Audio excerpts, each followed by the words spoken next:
안녕하세요, 여러분. 오늘은 한 어머니와 아들 부부의 가슴 아픈 사연을 전해드리려 합니다. 젊은 시절 아들의 결혼을 위해 모든 걸 내던지며 희생했던 어머니. 하지만 세월이 흐른 뒤 자신이 어려움에 처했을 때 단 한 번의 도움조차 받지 못했습니다. 그리고 마침내 그 배신에 대한 통쾌한 복수가 이어지는데요. 과연 어떤 일이 있었던 걸까요? 이 이야기는 단순한 가족 갈등을 넘어서 인간의 본성과 배신, 그리고 완벽한 복수가 무엇인지를 보여주는 놀라운 실화입니다.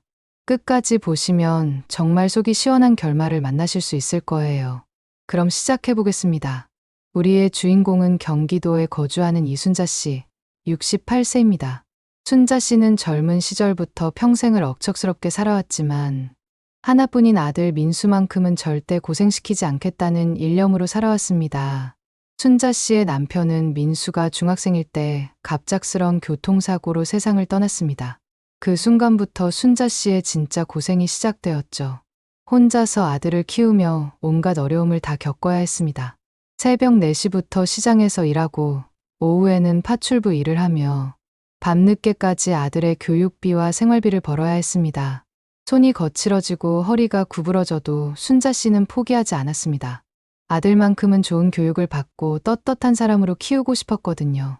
그 결과 민수는 좋은 대학에 입학했고 졸업 후에는 대기업에 취직하는 성과를 거두었습니다. 순자 씨에게는 그 어떤 것과도 바꿀 수 없는 기쁨이었죠. 아들 민수가 30세가 되던 해 3년간 사귀던 여자친구와 결혼을 하겠다고 선언했습니다. 순자 씨는 아들이 행복하다면 무엇이든 해주고 싶었습니다. 그런데 문제는 예비 며느리 집안의 요구사항이었습니다. 신부 측 가족들은 결혼하려면 최소한 신랑 측에서 집은 마련해야 한다며 강하게 압박해왔습니다. 당시 서울 외곽 지역의 전세 보증금만 해도 8천만 원은 되었는데 이제 막 사회생활을 시작한 민수로서는 스스로 마련하기 어려운 금액이었습니다. 며느리가 될 여자는 좋은 사람이었지만 그 집안의 요구는 만만치 않았습니다. 요즘 시대에 집 하나 없이 어떻게 결혼을 하냐는 식의 압박이 계속되었죠. 민수는 고민에 빠졌고 결국 어머니에게 어렵게 상황을 털어놓았습니다. 어머니의 큰 결단. 순자 씨는 밤새 고민했습니다. 자신이 30년 동안 살아온 작은 아파트가 있긴 했지만 그것마저 내어준다면 자신은 어디서 살아야 할지 막막했습니다. 하지만 아들의 행복을 위해서라면 어떤 희생도 감수할 각오가 되어 있었습니다. 결국 순자 씨는 큰 결심을 했습니다. 자신 명의의 아파트를 담보로 잡히고 평생 어렵게 모아온 적금과 예금을 모두 해지했습니다. 그렇게 간신히 마련한 돈이 8천만 원. 그 돈 전부를 아들의 전세, 보증금과 결혼 준비금으로 내어주었습니다. 아들에게 돈을 건네며 순자 씨는 말했습니다. 민수야, 엄마는 이제 늙었으니까 상관없어. 너만 행복하면 엄마도 행복하단다. 민수와 예비 며느리는 눈물을 흘리며 고마워했습니다. 하지만 순자 씨의 현실은 더욱 가혹해졌습니다. 집을 담보로 잡힌 대출금 5천만 원이 그대로 남아있었고 이를 갚기 위해서는 더욱 치열하게 일해야 했습니다. 이제 68세라는 나이에도 불구하고 새벽부터 밤늦게까지 일하며 빚을 갚아나갔습니다. 파출부 일과 시장 청소, 반찬 가게 일까지 가리지 않고 했습니다. 몸은 점점 망가져갔지만 순자 씨는 불평하지 않았습니다. 아들이 행복하게 살고 있다는 것만으로도 충분하다고 생각했거든요. 주변 사람들은 아들한테 조금씩이라도 도움을 받으면 되잖아라고 말했지만 순자 씨는 완강하게 거절했습니다. 애들도 이제 시작인데 어떻게 부담을 주겠어. 내가 알아서 할게. 세월이 흘러 아들 부부는 점점 안정된 삶을 살게 되었습니다. 둘 다 대기업에서 꾸준히 승진하며 안정적인 직장 생활을 했고 결혼 3년 만에는 자신들 명의로 아파트도 구입했습니다. 첫째와 둘째까지 낳아 4인 가족의 행복한 모습을 완성했죠. 그런데 아이러니하게도 아들 부부의 생활이 나아질수록 순자 씨와의 관계는 점점 소원해졌습니다. 처음에는 한 달에 2~3번씩 찾아오던 아들이 점차 한 달에 한 번, 그리고 나중에는 명절에도 아이들 때문에 바쁘다, 회사 일정이 있다는 핑계로 얼굴 보기 어려워졌습니다. 전화통화마저 점점 줄어들었고 가끔 용돈을 건네려 해도 저희가 알아서 잘 살고 있으니까 엄마는 걱정 마세요라며 정중히 거절했습니다. 겉으로 보기에는 독립적이고 성숙한 아들의 모습 같았지만 순자 씨의 마음 한구석에는 서운함과 외로움이 점점 쌓여갔습니다. 그래도 순자 씨는 자신을 달랬습니다. 아들이 잘 살고 있으니까 그것만으로도 고마운 일이야.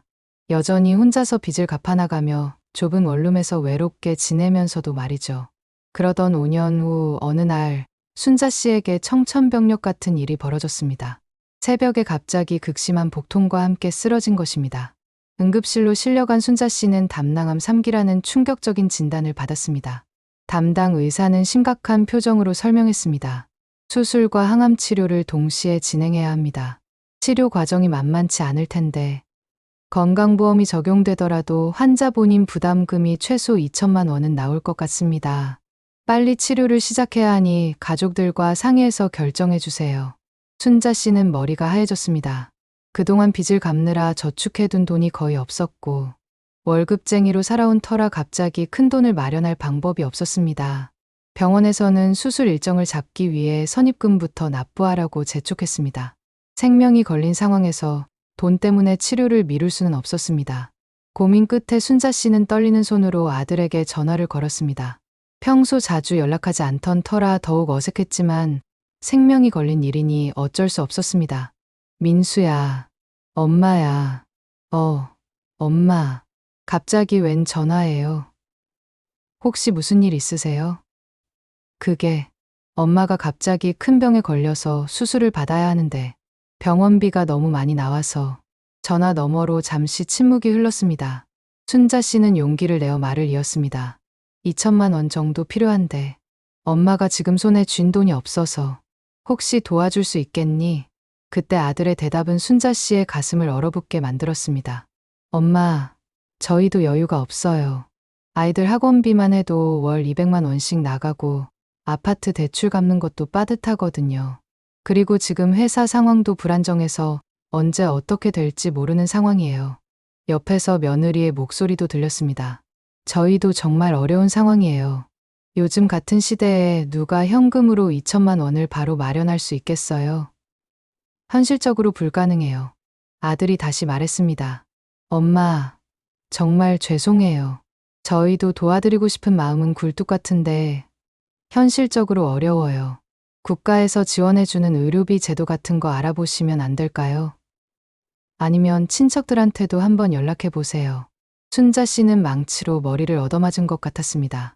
아들의 결혼을 위해 자신의 모든 것을 내어주었던 기억들이 주마등처럼 스쳐 지나갔습니다. 그 8천만 원이 있었다면 지금 이런 상황에서 아들에게 손 벌리지 않아도 되었을 텐데. 그래, 알겠다. 엄마가 알아서 해결할게. 너희도 힘들겠구나. 순자 씨는 목이 메어 더 이상 말할 수 없었습니다. 눈물을 삼키며 전화를 끊었죠. 그날 밤 병원 침대에서 혼자 울었습니다. 서운함과 배신감, 그리고 앞으로의 막막함이 한꺼번에 몰려왔습니다. 내가 아들을 위해 무엇을 했는지, 그때는 기억도 안 나나 보구나. 순자 씨는 자신의 인생이 너무나 허무하게 느껴졌습니다. 하지만 순자 씨에게는 오랫동안 잊고 지냈던 비밀이 하나 있었습니다. 바로 남편이 생전에 고향에 남겨둔 작은 땅이 있었던 것입니다. 30년 전에는 시골 야산으로 별다른 가치가 없었기 때문에 아무도 신경 쓰지 않았고 순자 씨 역시 거의 잊고 지냈습니다. 그런데 몇 년 전부터 그 지역이 대규모 신도시 개발 예정지로 지정되면서 땅값이 급등하기 시작했습니다. 최근에는 순자 씨가 소유한 땅도 개발 구역에 포함되었다는 소식을 들었지만 당시에는 병원비가 더 급한 문제였기 때문에 크게 신경 쓰지 않았습니다. 이번 중에 심심해서 부동산 앱을 둘러보던 순자 씨는 깜짝 놀랐습니다. 자신이 소유한 땅 주변의 시세가 상상을 초월할 정도로 올라 있었던 것입니다. 혹시나 해서 부동산 중개업소에 전화를 걸어 정확한 가격을 물어봤습니다. 부동산 중개인의 대답은 순자 씨를 경악하게 만들었습니다. 30년 전에는 고작 몇백만 원 가치였던 그 땅이 지금은 무려 35억 원의 가치를 가지게 된 것입니다. 개발 계획이 확정되면서 투기 자금까지 몰리면서 땅값이 천정부지로 뛴 것이었죠. 순자 씨는 신중하게 생각했습니다. 이 땅을 팔면 병원비는 물론이고 앞으로 평생 편안한 노후를 보낼 수 있을 만큼 충분한 돈을 마련할 수 있었습니다. 더 이상 누구에게 도움을 청할 필요도 없고 빚에 시달리며 살 이유도 없었습니다. 매매 계약을 진행한 지 한 달 만에 순자 씨의 통장에는 35억 원이라는 어마어마한 금액이 입금되었습니다. 순자 씨는 그 돈으로 즉시 최고 수준의 치료를 받을 수 있었고 서울 강남의 고급 아파트를 현금으로 구입했습니다.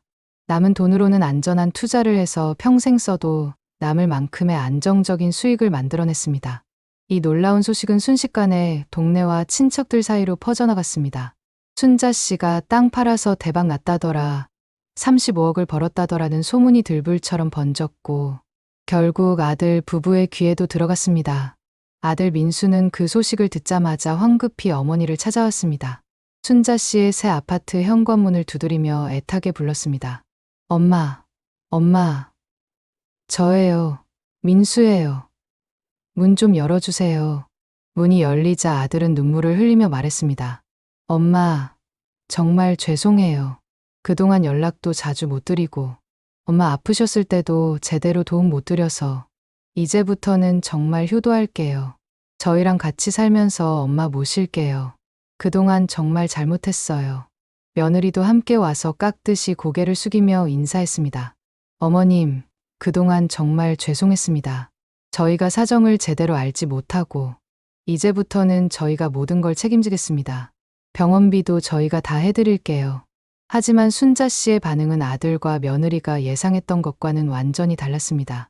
차분하면서도 단호한 목소리로 말했습니다. 민수야, 그리고 애미야, 고마운 마음은 알겠지만 이제 와서는 필요 없단다. 엄마, 무슨 말씀이세요? 저희가 정말 잘못했어요. 다시 한 번만 기회를 주세요. 제발요. 순자 씨는 침착하게 말을 이어갔습니다. 너희가 진짜 엄마를 생각하는 아들이었다면 내가 죽을 고비에서 도움을 청했을 때 그렇게 냉정하게 거절하지는 않았을 거야. 그때는 2천만 원도 없다고 하더니 지금은 35억 때문에 찾아온 거 아니니? 아들과 며느리는 할 말을 잃고 멍하니 서 있을 수밖에 없었습니다. 엄마는 이제 너희 도움 없이도 충분히 잘 살 수 있어. 그리고 혹시 내 재산이 궁금하다면 미리 말해둘게. 이 돈 대부분은 나처럼 늙고 의지할 곳 없는 사람들을 위해 사회에 기부할 예정이야. 순자 씨는 실제로 그 말을 실행에 옮겼습니다. 자신의 재산 중 상당 부분을 노인복지재단과 의료비 지원 단체에 기부하기로 법적 서류를 작성했습니다. 고아원과 양로원, 그리고 가난해서 제대로 치료받지 못하는 환자들을 위해 쓰이도록 했습니다. 아들 부부는 그제서야 상황의 심각성을 깨달았지만 이미 모든 게 늦었습니다. 순자 씨의 결심은 확고했고 법적으로도 아무런 문제가 없었습니다. 마지막으로 순자 씨는 아들에게 차분히 말했습니다. 민수야, 엄마는 너를 위해서 내 평생을 다 바쳤어. 그런데 너는 엄마가 정말 힘들고 절망적일 때 외면했잖아. 이제 우리는 각자의 길을 가자. 엄마는 남은 인생을 내 마음대로, 내가 하고 싶은 대로 살겠어. 너희도 잘 살아라. 아들 부부는 결국 그 어떤 도움도 받지 못한 채 고개를 숙이고 쓸쓸히 돌아서야 했습니다. 그 후 1년이 지났습니다. 순자 씨는 강남의 고급 아파트에서 그 누구보다 편안하고 당당한 노후를 보내고 있습니다. 최고 수준의 의료진으로부터 치료를 받아 건강도 많이 회복되었고 경제적 걱정 없이 평생 하고 싶었던 일들을 하며 살고 있습니다. 여행도 자유롭게 다니고 문화센터에서 새로운 취미도 배우며 진정으로 자신만을 위한 삶을 살고 있습니다. 무엇보다 누구에게도 구걸하거나 눈치 볼 필요가 없다는 사실이 가장 큰 행복이었습니다. 반면 아들 부부는 여전히 빠듯하고 답답한 생활을 이어가고 있습니다. 아이들 교육비와 아파트 대출 상환 때문에 여전히 쪼들리는 생활을 하고 있죠. 가끔 순자 씨의 여유로운 근황을 들을 때마다 이를 갈며 후회하지만 이제는 돌이킬 수 없는 일이 되어버렸습니다. 순자 씨는 가끔 생각해봅니다. 내가 너무 냉정했던 건 아닐까. 하지만 이내 고개를 젓습니다. 진정한 가족이라면 돈이 있을 때만 찾아오는 게 아니라 정말 어렵고 절망적일 때 함께 해주는 것이 맞다는 걸 뼈저리게 깨달았기 때문입니다. 여러분, 오늘의 이야기는 단순한 가족 간의 갈등을 넘어서 정말 중요한 교훈을 주는 것 같습니다. 부모의 희생을 당연하게 여기면서 정작 부모가 도움이 절실할 때는 냉정하게 외면하는 자식들, 그리고 그런 배신에 대한 완벽하고 통쾌한 복수를 보여준 이야기였습니다. 누군가의 희생을 당연하게 여기고 그 은혜를 외면하는 사람들에게는 결국 똑같은 배신이 돌아옵니다. 반대로 진심과 정직으로 살아가는 사람은 언젠가 반드시 보상받게 되죠. 진정한 가족의 의미는 함께 웃을 때가 아니라 함께 울어줄 때, 어려울 때, 서로 의지할 수 있을 때 알 수 있는 것 같습니다. 여러분은 이 이야기를 어떻게 보셨나요? 순자 씨의 선택이 옳았다고 생각하시나요? 너무 냉정했다고 생각하시나요? 여러분의 솔직한 생각을 들려주세요. 오늘 이야기가 재미있고 의미 있었다면 구독과 좋아요, 알림 설정까지 부탁드립니다. 다음 시간에도 더욱 흥미진진하고 교훈적인 인생 스토리로 찾아뵙겠습니다. 오늘도 시청해주셔서 감사합니다.